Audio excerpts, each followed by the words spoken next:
Questa mattina, Mestre, prima la rapina a un anziano in via Cavallotti, angolo via Piave, intorno alle 8:15, quando all'uscita del panificio il pensionato si è visto scippato del suo telefonino, estrattonato e caduto violentemente a terra.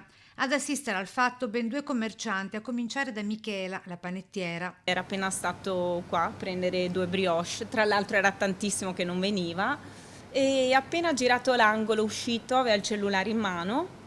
Io ho visto il ragazzo in bicicletta che era un po' che girava, brutta, un brutto volto, ecco, diciamo così. E niente, 2 secondi dopo è iniziato a corso il signore urlando che le aveva rubato il cellulare. A prestare i primi soccorsi all'anziano Lucia, la pasticcera di 3 esercizi più in là. Gridava: aiuto, aiuto, chiamate la polizia. E sono uscita e ho chiamato la polizia perché questo gridava: mi hanno rubato il telefonino.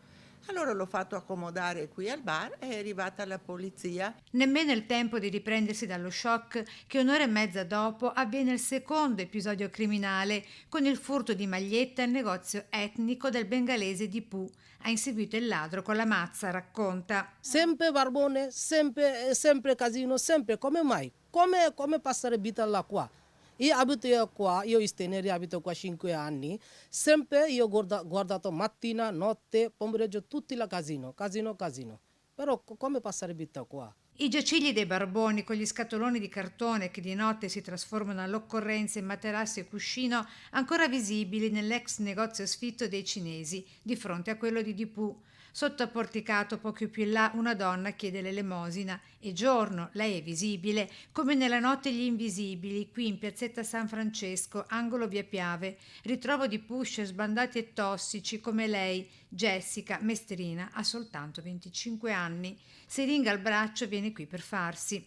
Ieri sera qui in via Buccali, sempre angolo via Piave, i commercianti hanno chiamato di nuovo gli agenti della locale che verbale in mano hanno schedato un bel po' di persone, agenti che a loro volta però hanno subito un gravissimo furto, come racconta un residente in questo video pubblicato su Facebook. Oggi è il 23 agosto e come potete vedere qui per terra ci sono documenti del Comune di Venezia, dei verbali di accertamento e contestazione di violazione amministrativa,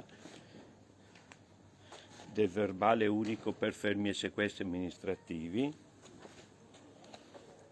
e anche sempre della polizia locale un altro blocco per i verbali. Qui è appena arrivata la polizia locale.